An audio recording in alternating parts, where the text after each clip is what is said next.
लगातार उजारना अब क्या है ये हिटलर का राज थोड़ी ऐसा बदले की भावना से आपने नालंदा में घर तोड़ दिया गरीबों का। यहाँ पटना में आप लगातार दुकान तोड़ रहे हो, लगातार लोगों का घर तोड़ रहे हो। ऐसा मैंने कभी लालू यादव से लेके नीतीश कुमार जी तक के राज में नहीं देखा और ये बर्दाश्त भी नहीं होगा। इसको मैं लोकसभा में भी उठाऊंगा और इसकी लड़ाई लड़ेंगे। यहाँ नीतीश मॉडल की बात नहीं सुने क्या हुआ?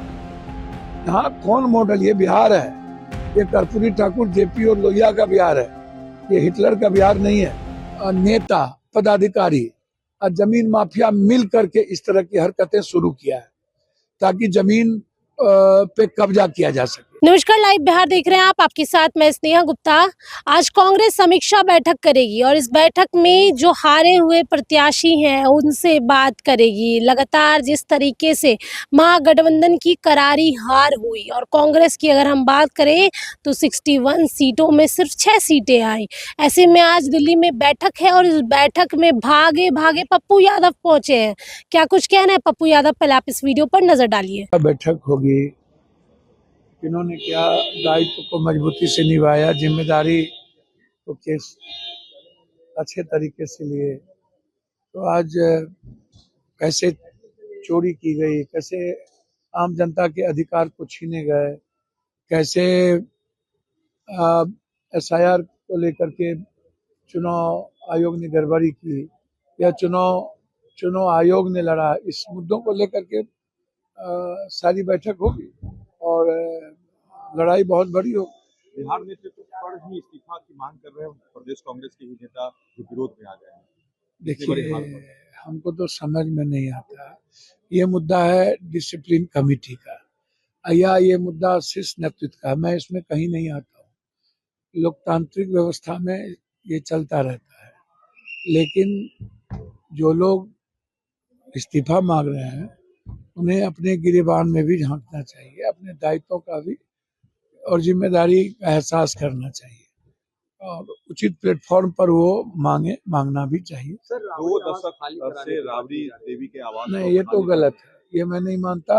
ये लगातार बिहार में गरीबों का आशियाना, जिन लोगों ने कहते हैं वोट दिए, दुकानदारों को तोड़ा जा रहा है। पहले इधर देखो भाई, दुकानदारों को तोड़ा जा रहा है, दुकानदारों को मारा जा रहा है। जबरदस्ती आशियाना कहीं दोगे नहीं, कहीं जमीन दोगे नहीं, कहीं आप और लगातार उजारना अब क्या है ये हिटलर का राज थोड़ी ऐसा बदले की भावना से मैं सरकार से मांग करता हूं कि जो लगातार आपने नालंदा में घर तोड़ दिया गरीबों का, यहाँ पटना में आप लगातार दुकान तोड़ रहे हो, लगातार लोगों का घर तोड़ रहे हो। ऐसा मैंने कभी लालू यादव से लेके नीतीश कुमार जी तक के राज में नहीं देखा और ये बर्दाश्त भी नहीं होगा। इसको मैं लोकसभा में भी उठाऊंगा और इसकी लड़ाई लड़ेंगे। योगी मॉडल नहीं, यहाँ कहाँ से, यहाँ तो भूल ही दिया। यहाँ क्या, ये कौन बुलडोजर? आप ये लोग नाटक करते हो क्या है? यहाँ नीतीश मॉडल की बात नहीं सुने क्या हुआ? यहाँ कौन मॉडल? ये बिहार है, ये कर्पूरी ठाकुर जेपी और लोहिया का बिहार है, ये हिटलर का बिहार नहीं है। समझ गए? ये बुलडोजर का एक्शन ज्यादा बढ़ गया, आप मान रहे हैं? हमको तो कुछ नहीं, सवाल ही नहीं उठता, कहीं कुछ नहीं। ये लोग नेता पदाधिकारी और जमीन माफिया मिल करके इस तरह की हरकतें शुरू किया है ताकि जमीन पे कब्जा किया जा सके, जमीन का धंधा किया जा सके। ये इन लोगों ने मिलकर किया है और नीतीश जी के आड़ में ये सही नहीं है। अब राबड़ी दीदी का जहां तक सवाल है, आप हमको बताओ, आपको काम करने भेजा कि 2 लाख रुपया दो, आप फैक्ट्री लगाओ, आप भ्रष्टाचार खत्म करो। लगातार मर्डर हो रहा है, 12 गोली मार दिया गया एक आदमी को मधेपुरा में, तो लगातार मर्डर हो रहा है, उस पर बात नहीं करोगे। राबड़ी देवी जी एक्स सीएम रही है और लालू यादव जी एक्स सीएम ने, दो एक्स सीएम और Z plus security, Z Y threat और विपक्ष के नेता। तो आते ही ऐसी कौन सी राजनीतिक बदले की भावना शुरू, ये कौन बर्दाश्त करेगा? ये कतई बर्दाश्त नहीं होगा। ना तो गरीबों का आशियाना उजरने देंगे और ना ही राजनीतिक प्रतिद्वंदिता के साथ इनको कोई कार्य करने देंगे। खाली नहीं करेंगे भैया, मैंने आपको कहा ना, कोर्ट जाएंगे, जो जरूरत पड़ेगी करेंगे, लेकिन इस तरीके से पॉलिटिकल भावनाओं से ग्रसित होकर ये नीतीश जी ने कभी ऐसा नहीं किया। कौन है इसके पीछे, इसको नीतीश जी को देखना चाहिए।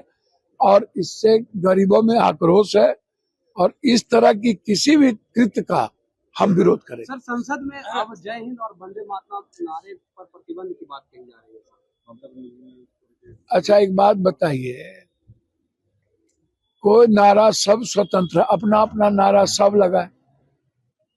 हम जय मानवतावाद का नारा लगाते हैं, इंसानियत का नारा लगाते हैं। जो स्वतंत्रता किसी की नहीं छीननी चाहिए। कोई जय भीम लगाएगा, कोई नमो बुद्धाय लगाएगा। अंबेडकरवादी सोच से ही आप देश का डेवलप कर सकते हैं। लोकतंत्र और संविधान की रक्षा के लिए जो भी कुकर्म करना पड़ेगा वो करेंगे।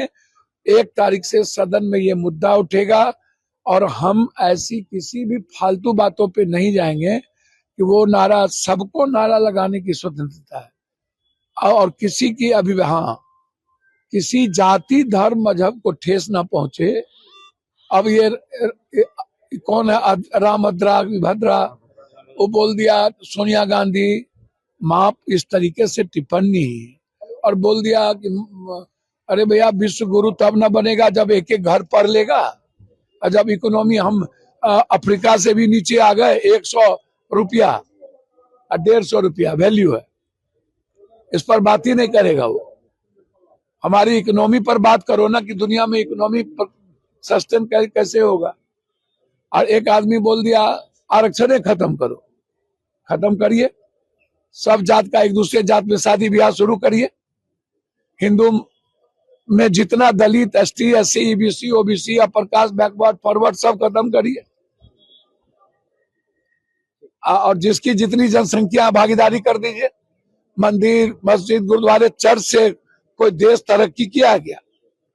देश तरक्की किया इकोनॉमी से, तो इसीलिए वो सब नहीं चलेगा। तो सुना आपने क्या कुछ कहा। उन्होंने सीधे तौर पे कहा कि हम बैठक कर रहे हैं, हम लोग सब मिलकर ये पूरा मुद्दा समझने की कोशिश करेंगे कि आखिरकार बिहार विधानसभा चुनाव में इस हार का वजह क्या रही है। और अगर हम कांग्रेस की बात करें तो कांग्रेस में इन दिनों जो माहौल चल रहा है वो भी आपको पता है, तनातनी का माहौल है। प्रभारी और प्रदेश अध्यक्ष के ऊपर बड़े बड़े इल्जाम लग रहे हैं। अब देखना होगा आगे क्या कुछ होता है। आप बने रहिए हमारे साथ, तब तक के लिए बहुत बहुत शुक्रिया।